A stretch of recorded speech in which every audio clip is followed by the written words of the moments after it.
Le bendiga a todos, hermanos. Aquí el pastor Héctor Quiñones en Conexión Espiritual, mirando en el día de hoy la lectura titulada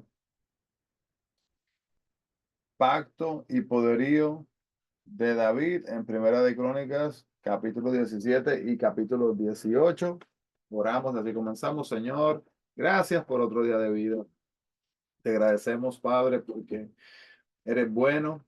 Te agradecemos, Señor, porque no hay otro como tú. Reconocemos, Padre, las grandes cosas que has hecho en nuestras vidas. Y te damos gracias, Señor, porque hasta aquí nos has cuidado.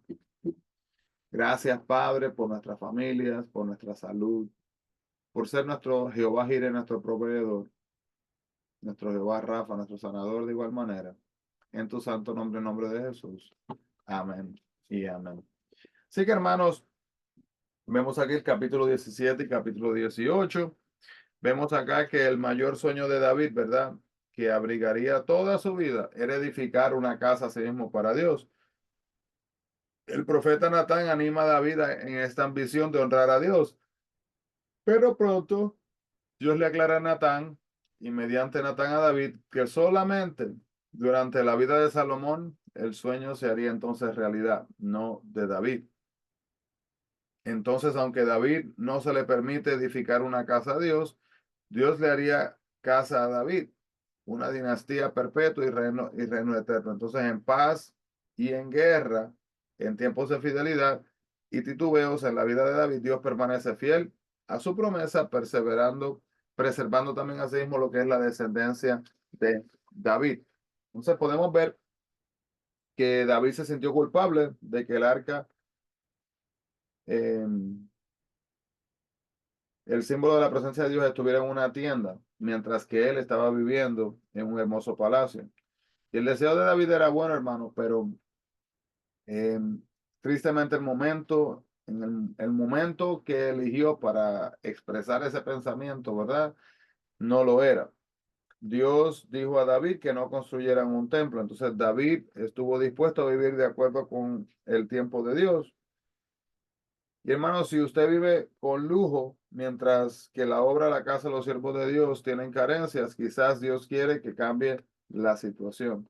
Algunas veces, hermanos, tenemos de más y no bendecimos, o tenemos suficiente y no bendecimos. Dios quiere que seamos de bendición a los que nos rodean. Dios no quería, ¿verdad?, que un guerrero construyera su templo, como lo dice el capítulo 28:3 y Primera de Reyes 5:3. Y entonces, como habíamos dicho, pues David ya había derramado, hermanos, demasiada sangre. Entonces Dios prometió someter a los enemigos de David en los capítulos 18 al 20 y Dios cumplió esa promesa. Entonces, la promesa a David constaba de dos partes. La primera parte era condicional. Mientras los descendientes de David siguieran a Dios y lo honraran, continuarían entonces en el trono de Israel. La segunda era incondicional. Así que un hijo de David ocuparía ese trono para siempre. Este fue Jesús, el Mesías. La primera parte de la promesa estaba basada en la obediencia fiel de los descendientes de David. La segunda parte se cumpliría sin importar la forma en que actuaran los descendientes de David. Así que una tenían que obedecer, la otra iba a pasar sin importar los eventos que tomaran lugar. Entonces, podemos ver que Dios le dijo a David que a Salomón se le daría el honor de construir el templo, y David respondió con profunda humildad y sin resentimiento. Y este rey había conquistado a sus enemigos y que era amado por su pueblo. ¿Quién soy yo para que me hayas traído hasta este lugar? David reconoció que Dios era el verdadero rey.